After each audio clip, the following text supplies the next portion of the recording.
अस्सलाम वालेकुम स्टूडेंट्स। अच्छा स्टूडेंट, लैब की तरफ जाने से पहले हम लोग एक एन्क्रिप्शन के बारे में पढ़ना बहुत ज़रूरी है, क्योंकि अब डाटा की बात आ गई है। तो जब आपने डाटा ट्रांसफ़र करना है अपने डाटा सेंटर्स में, तो आपको पता है डाटा हैक भी हो सकता है, ठीक है। या जब आपका डाटा रास्ते में हैक हो सकता है, या जब आपका डाटा आपके डाटा सेंटर में पड़ा हो वहाँ से भी हैक हो सकता है, ठीक है। पॉसिबल चांसेस हैं। देखें, कोई भी चीज़ अगर जब वो एक मार्केट में चल रही है ना, उसका आपको पता है कि उसका तोड़ या उसका हल भी आ जाता है, ठीक है। जैसे जैसे सिस्टम एडवांस हो रहे हैं, इसी तरह हैकर्स भी एडवांस होते जा रहे हैं, ठीक है। तो ये चीज़, इसलिए इनक्रिप्शन को समझना हमारे लिए बहुत ज़रूरी है अगर आपने अपना डाटा सिक्योर रखना है, ठीक है। अच्छा, इसमें अज्योर में ना आपने समझना है कि जब आपका डाटा ट्रांसफ़र हो रहा होता है ना, ठीक है, उसे हम कहते हैं डाटा इन फ्लाइट, ठीक है। यानी कि आप यहाँ से अपने एंड से डाटा अपने डाटा सेंटर में अज्योर पे ट्रांसफ़र कर रहे हैं, उसे हम कहेंगे डाटा इन फ्लाइट, ठीक है। और जब डाटा आपके सर्वर में रखा जाएगा और वहाँ पे पड़ा होगा, उसे हम कहते हैं डाटा एट रेस्ट, ठीक है। जब रास्ते में जा रहा है डाटा इन फ्लाइट, और जब वहाँ पे पहुँच गया और आपके सर्वर में सेव हो गया, उसे कहेंगे डाटा एट रेस्ट।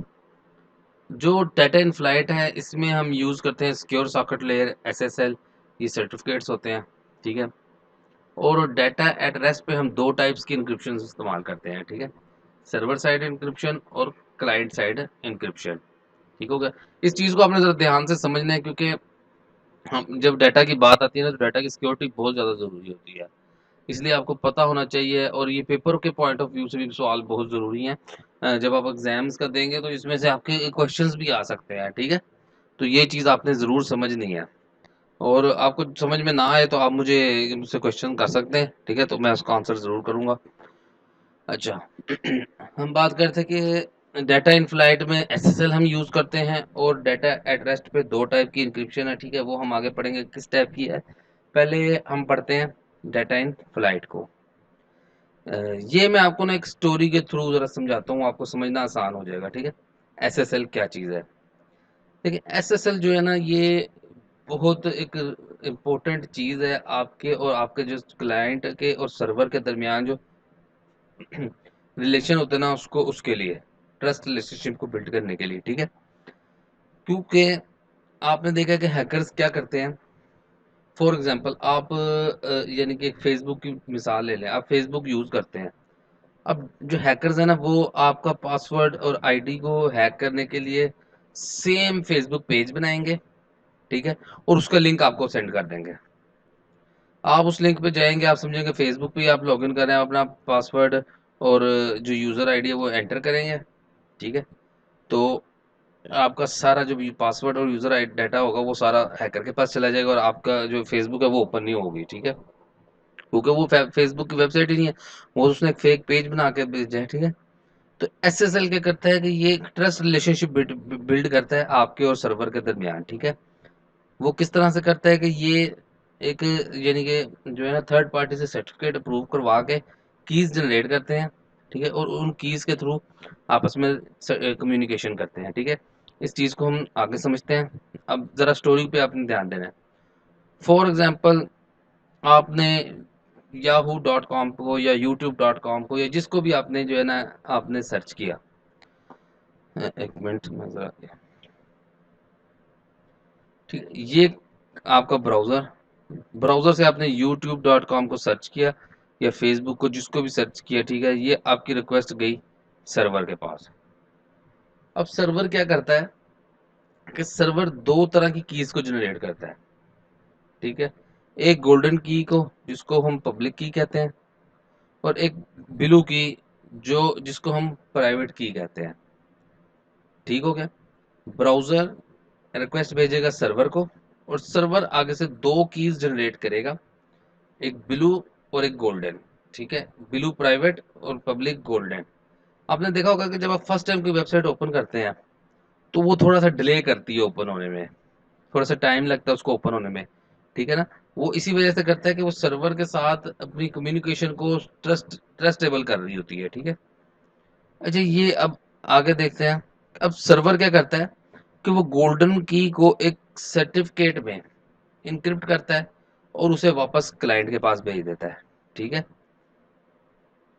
उसे एक सर्टिफिकेट में इनक्रिप्ट करके की को, ठीक है ना, उसको वापस से क्लाइंट के पास भेज देता है।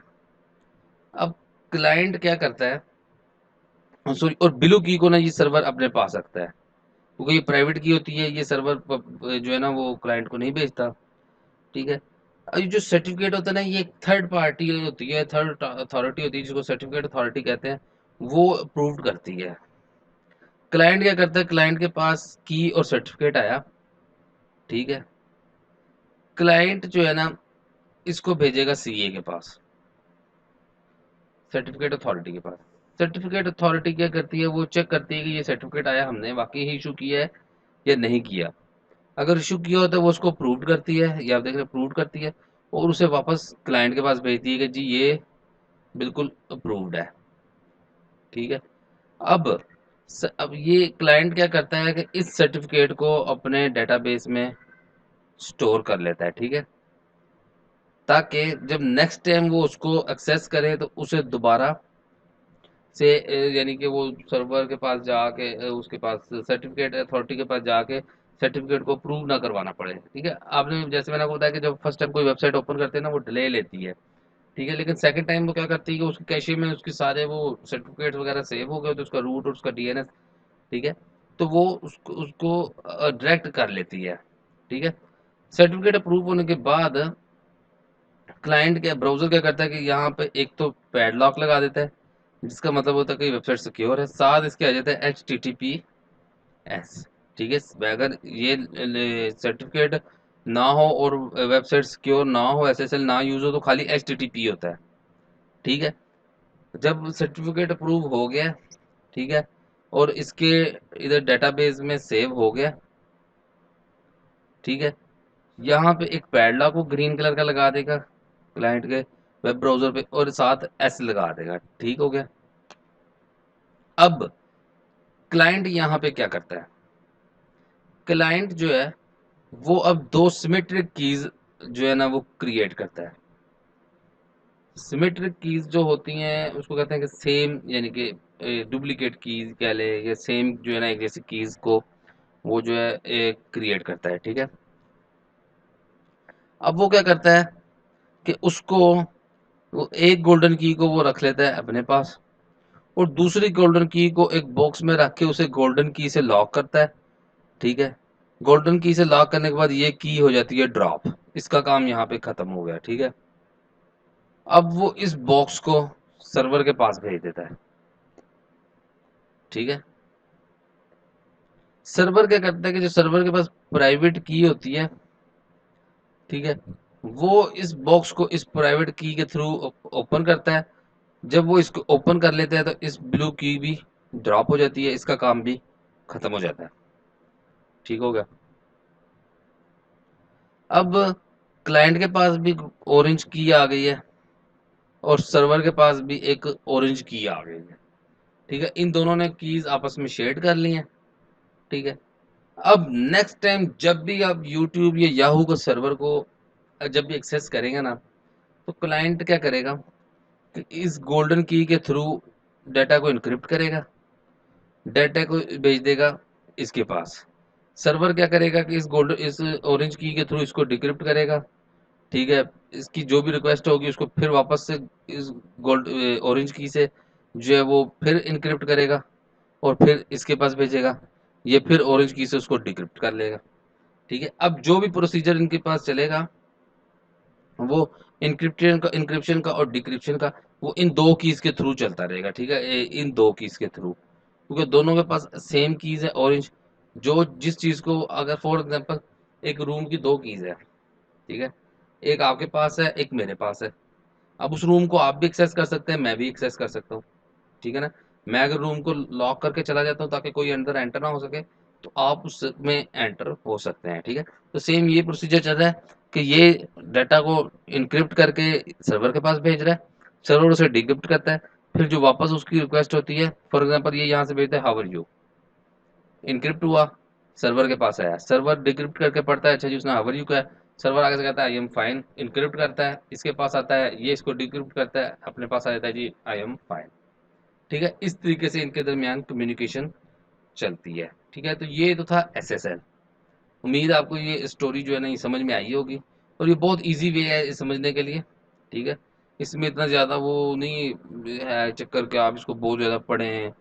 एसएसएल का सिर्फ इतना सा काम है। ठीक है, ये आपने देखा होगा कि जब भी आप वेबसाइट्स बनाते हैं तो आपको एसएसएल परचेज करने पड़ते हैं। ठीक है, बाकी इसमें बिट्स होते हैं 1028 का, और इससे भी बड़े यानी कि भी होते हैं 2 2 4 5 6 का भी आई थिंक होता है बिट्स का।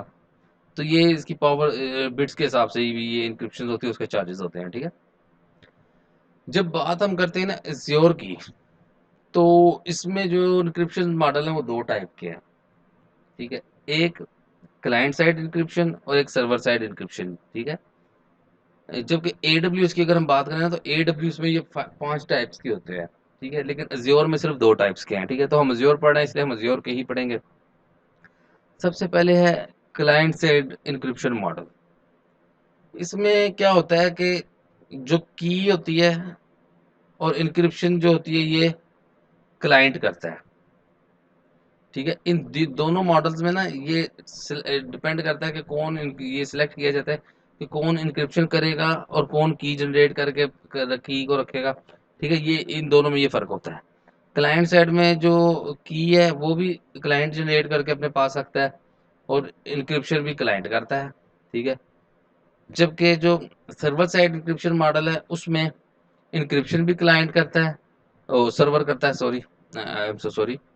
इंक्रिप्शन भी सर्वर करेगा यानी कि अज्योर, और उसकी जो की है उसको भी मैनेज अज्योर करेगा। ठीक है, फर्क आपको उम्मीद है समझ आया होगा। एक बार फिर बता देता हूँ, ये जो दो मॉडल्स हैं, client side encryption model, server side encryption model.